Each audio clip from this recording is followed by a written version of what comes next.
Isip ng asawa ko kung saan ako ibuburol, umiiyak na siya. Yes, that time.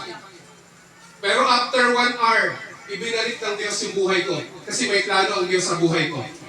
At isa ka ngayon na nandito, may plano ang Diyos sa buhay mo. Kaya pakinggan mong mabuti ang mabuting balita sa gabi pong ito. Bakit ka buhay ngayon? Tanungin mo nga ang iyong sarili, bakit ako buhay ngayon?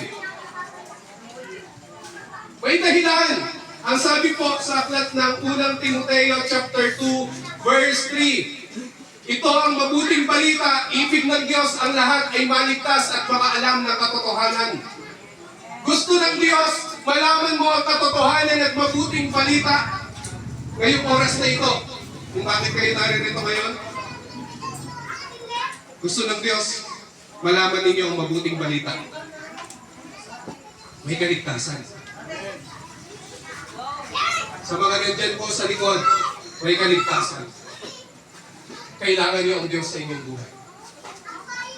Ulitin ko, darating ang panahon, mawawala tayo sa mundong ito.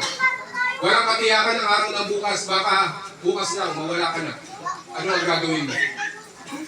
Nakahanda ka na bang humarap sa Panginoon? Lahat tayo harap sa hukuman ng Panginoon. Ang sabi sa Hebreo, kanina sinabi ko, minsan lang sa taong mamatay, pagkatapos hukuman ka. Haharap ka sa Diyos minsan isang araw. Lahat tayong naririto, walang makakaligtas. Lahat tayo harap sa Diyos. Ang tanong, handa ka ba?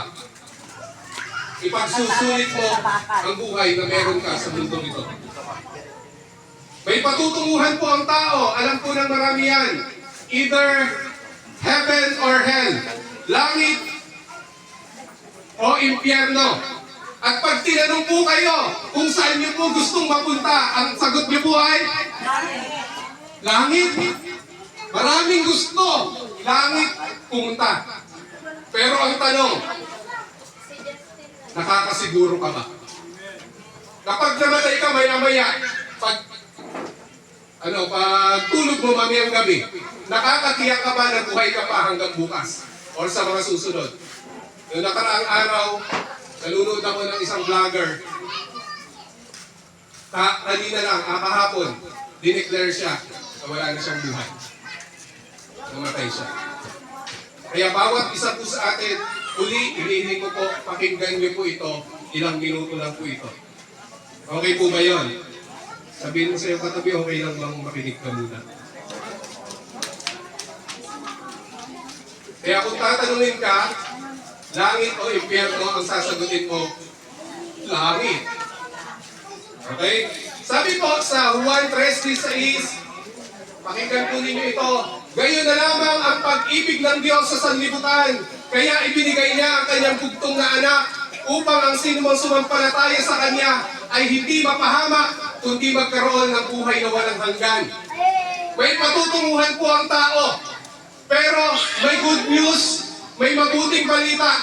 Gusto ng Diyos iligtas ka at mapunta ka ng langit. Bawat isang naririto sa atin, gusto ng Diyos mapunta ka ng langit, makasama ka niya. Kaya niya ibinigay yung kanyang bugtong na anak na si Jesus para maligtas ka.